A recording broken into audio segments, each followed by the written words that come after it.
আসসালামু আলাইকুম, আমি হচ্ছি কাজী একরামুল করিম। আমি টিএসডিতে আছি সিনিয়র এক্সিকিউটিভ হিসেবে, মেকানিক্যাল ডিপার্টমেন্ট। সো আমরা ট্রেনিংয়ের মূল বিষয়বস্তুটা হচ্ছে মেনটেন্যান্স। তো এর সম্পর্কে কিছু বলার আগে আমরা একটু সবাই একটু উঠে দাঁড়াই কাইন্ডলি। আমরা ছোট্ট একটা গেম খেলবো। গেমটা আশা করি আপনাদের ভালো লাগবে। আমার হাতে কয়েকটা কাগজের টুকরো আছে। তো এখান থেকে একজন করে আমি ডাক দিব। এই কাগজটা একজন পিক করবে। পিক করার পর এখানে যা লেখা থাকবে সে মুখে বলতে পারবে না, আকার ইঙ্গিতে সে বুঝাবে এবং আপনাদের সেটা বলতে হবে। সো আমি স্টার্ট করছি মিজানকে দিয়ে। জি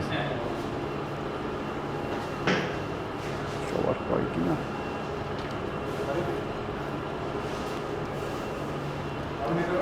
অবশ্যই দেখি ওকে ঠিক আছে, আপনি এটা বুঝাবেন, আকার ইঙ্গিতে বুঝাবেন। দেখি আমরা এখানে কে বলতে পারে। মুখে বলা যাবে না কিন্তু।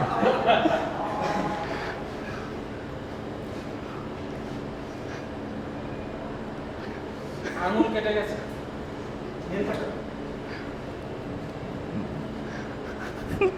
হাত কেটে গেছে। Exactly. So clear. Second, Masood.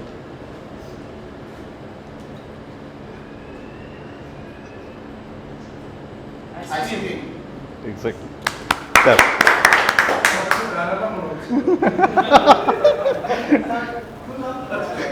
Shorif bhai.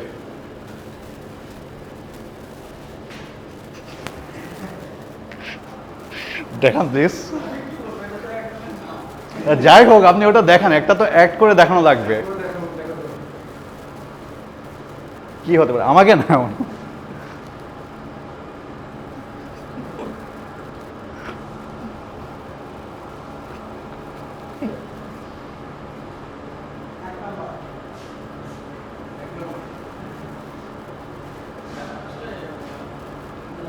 আচ্ছা ঠিক আছে দাদা স্যার, আমরা স্কিপ করি যেহেতু উনি বলছেন। আরিফ আরিফ আরিফ ভাই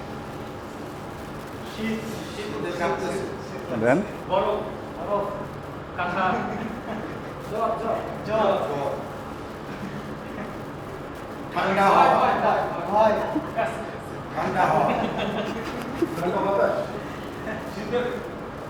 মুখে বললে তো হলো না এটা, যাকে স্কিপ করি। স্যার আপনি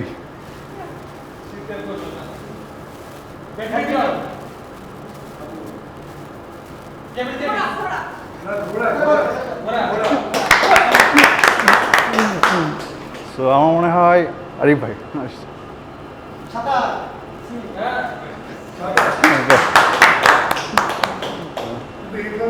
এটা এটা ছিল স্যার খুব সাঁতার।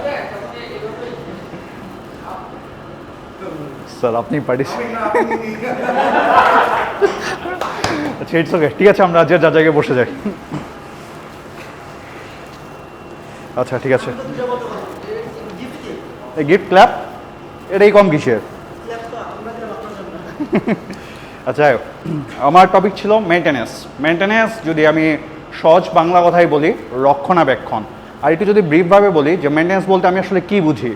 কোনো একটা যন্ত্র চলতে চলতে যখন তার কার্যক্ষমতা বা কর্মক্ষমতা যখন শেষ হয়ে যায় বা হারিয়ে যায়, আবার তাকে যদি আমি পূর্বের অবস্থায় ফিরিয়ে আনতে চাই বা ফিরিয়ে আনার জন্য যা জিনিসগুলো প্রয়োজন সেটাই হচ্ছে মেনটেন্যান্স। দেন আমি যদি বলি এর মেইন পারপাসটা কী, আসলে আমি যে মেনটেন্যান্স করবো এটা আসলে কেন করব, কি কারণে করব। তো মেনটেন্যান্সের পারপাসের মেন ইয়েটা যদি বলি আমি, যে প্রোডাকশনের একটা চাপ থাকে আমাদের সবসময় ফ্লোরে। তো এই চাপটা কমানোর জন্য মানে প্রোডাকশন যাতে লসটা যাতে কম হয়, প্রোডাকশনের লসটা যাতে কম হয় সেটার জন্য আমার মেনটেন্যান্স প্রয়োজন আছে। তারপর সেকেন্ড যদি বলি কোনো ম্যাটেরিয়ালের লাইফ বাড়ানোর জন্য। ধরুন আমি যদি স্পেসিফিকভাবে বলে থাকি একটা বিয়ারিংয়ের কিন্তু একটা লাইফ টাইম থাকে। হ্যাঁ, ওই লাইফ টাইমটা যাতে আমি সর্বোচ্চ ইউজ করতে পারি সেটা হতে পারে 6 মাস 1 বছর। কিন্তু এই 6 মাস 1 বছর আমি সেটা কীভাবে ভালো রাখতে পারি সেটার জন্য আমার গ্রিজ ইউজ করতে পারি, ওয়াল বিভিন্ন জিনিস আমি এখানে ইউজ করতে পারি সেটা প্রপারভাবে ইউজ করার জন্য। দেন যদি থার্ড বলি প্রিভেন্টিভ ব্রেকডাউন। এটা আমি পরের স্লাইডে একটু ব্রিফলি বলবো, শুধু এখানে আমি পয়েন্টটা উল্লেখ করছি প্রিভেন্টিভ ব্রেকডাউনের জন্য। দেন আমি থার্ড যদি অপশন বলি ক্লাসিফিকেশন, আসলে মেনটেন্যান্স কত প্রকার যদি বলে থাকি, বিভিন্নজন বিভিন্নভাবে বলে থাকে। কেউ বলে থাকে মেনটেন্যান্স হচ্ছে 2 প্রকার, আবার কেউ কেউ বলে থাকে মেনটেন্যান্স 3 প্রকার। তো আমি যদি দুটোই আনসার দিতে চাই, দুটো আনসার সিমিলার। যেমন আমি যদি বলি 3 প্রকার, 3 প্রকার কী কী, সেটাও তোমার প্রিভেন্টিভ মেনটেন্যান্স, ব্রেকডাউন মেনটেন্যান্স, আর এটা হচ্ছে শিডিউল মেনটেন্যান্স। অনেকে আবার শিডিউল মেনটেন্যান্স এবং ব্রেকডাউন মেনটেন্যান্স শুধু এই দুটোই ধরে, প্রিভেন্টিভ মেনটেন্যান্সটা ধরে না। সেটা যার যার পার্সপেক্টিভে। এখন যদি বলি আমি প্রিভেন্টিভ মেনটেন্যান্স জিনিসটা কী, কোনো মেশিন চলছে, তো এই মেশিনের তো ভবিষ্যতে প্রবলেম হতেই পারে। তো এই প্রবলেমগুলো যাতে না হয় সেটার জন্য আগে থেকে আমার অ্যাজাম্পশন করে নেওয়া যে আমার এই কাজটা করলে আমার মেশিনটা ব্রেকডাউন যাওয়ার সম্ভাবনা কম বা বন্ধ হওয়ার সম্ভাবনা কম, আমার প্রোডাকশনে লসটা হওয়ার সম্ভাবনা কম। তো এই কাজের ক্ষেত্রে যে মেনটেন্যান্সটা আমরা করে থাকি সেটা হচ্ছে প্রিভেন্টিভ মেনটেন্যান্স। আর যদি বলি ব্রেকডাউন মেনটেন্যান্স, কোনো একটা মেশিন চলছে, তো চলা অবস্থায় হঠাৎ করে যদি মেশিনটা বন্ধ হয়ে যায়, ওই মুহূর্তে আমি যে কাজটা করব সেটাই হচ্ছে ব্রেকডাউন মেনটেন্যান্স। আর থার্ড যদি বলি শিডিউল মেনটেন্যান্স, আমাদের মেশিন তো আছে অনেকগুলো। সাপোজ ধরুন আমি যদি বলি আমাদের টোটাল ধরে নিই 100 মেশিন আছে, 100 মেশিন তো আমার একদিনে মেনটেন্যান্স করা পসিবল না। সেটার জন্য কি আমার একটা শিডিউল করে নেওয়া হয় বা রুটিন করে নেওয়া হয় যে আজকের দিন আমার এই মেশিনগুলো মেনটেন্যান্স হবে, তারপরের দিন আমার এই মেশিনগুলো মেনটেন্যান্স হবে। এটা হচ্ছে আমার শিডিউল মেনটেন্যান্স।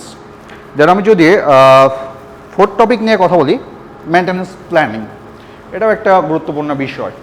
মেনটেন্যান্স প্ল্যানিংটা হয়ে থাকে 2 ধরনের, একটা হচ্ছে লং টার্ম প্ল্যানিং আর একটা হচ্ছে short term planning. Long term প্ল্যানিংটা কী হবে, আমার কাজটা ধরুন আমি মেশিনগুলো চলছে 2 বছর, তো 2 বছরের মধ্যে আমি মেশিনে হাত দিতে পারছি না, কিন্তু আমার 2 বছর পরে কাজটা করতে হবে। সেটার জন্য আমি যে প্ল্যানটা নিয়ে থাকবো সেটা হচ্ছে আমার লং টার্ম প্ল্যানিং। আর যদি শর্ট টার্ম বলে থাকি, আমার একটা মেশিন চলছে 6 মাস, 6 থেকে 7 মাস বা 8 মাস, এই 6 থেকে 7 থেকে বা 8 মাসের মধ্যে মেশিন চলা অবস্থা আমি হাত দিতে পারছি না, কিন্তু 6 মাস পরে আমি যখন হাত দিব, এটার জন্য যে প্ল্যানিংটা আমরা করে থাকি সেটা হচ্ছে short term.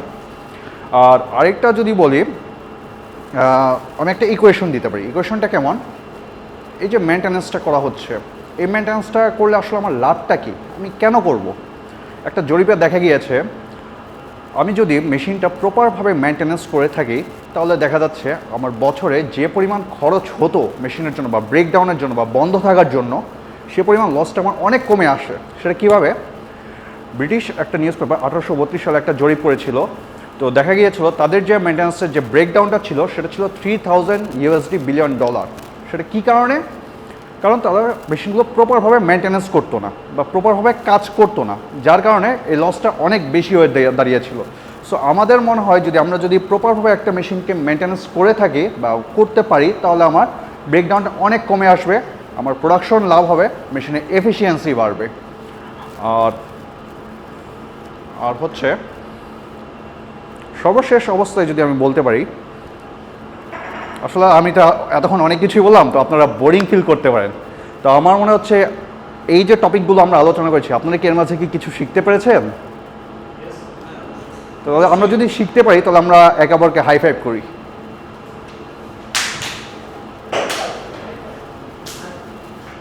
Okay, that's good. আচ্ছা, আরেকটা বিষয় হচ্ছে আমি যে মেনটেন্যান্স করব সেটার জন্য একটা চার্ট থাকা খুবই জরুরি। কেন চার্ট থাকা জরুরি, আমি তো মেশিন মেনটেন্যান্স করছি, আসলে কাদেরকে দিয়ে মেনটেন্যান্সটা করাচ্ছি সেটার জন্য তো আমার লোকবল বা জনবল প্রয়োজন আছে, সেটার জন্য একটা নির্দিষ্ট চার্ট প্রয়োজন। সেই চার্টটা কী টাইপের হবে, আমি যদি মুখে বলি যে ফার্স্টের চার্টটা হবে আমাদের ডিপার্টমেন্টাল হেড, সেকেন্ড যে পোর্শনটা হবে সেটা হচ্ছে ম্যানেজার, থার্ড যে পোর্শনটা হচ্ছে এক্সিকিউটিভ বা ইঞ্জিনিয়ারিং পোর্শন, এবং ফোর্থ যে পোর্শনটা হচ্ছে সেটা হচ্ছে ফোরম্যান, হেল্পার, এই পোর্শনটা হয়ে থাকে। সো এটা হচ্ছে আমাদের ম্যান পাওয়ারের পোর্শন বা ম্যান পাওয়ারের একটা চার্ট হয়ে থাকে। আর সর্বশেষ অবস্থায় যদি বলতে চাই, আসলে আমরা দেখুন এখানে সবাই কাজ করতে আসছি, সো কাজটা হচ্ছে নিজের জন্যে করা।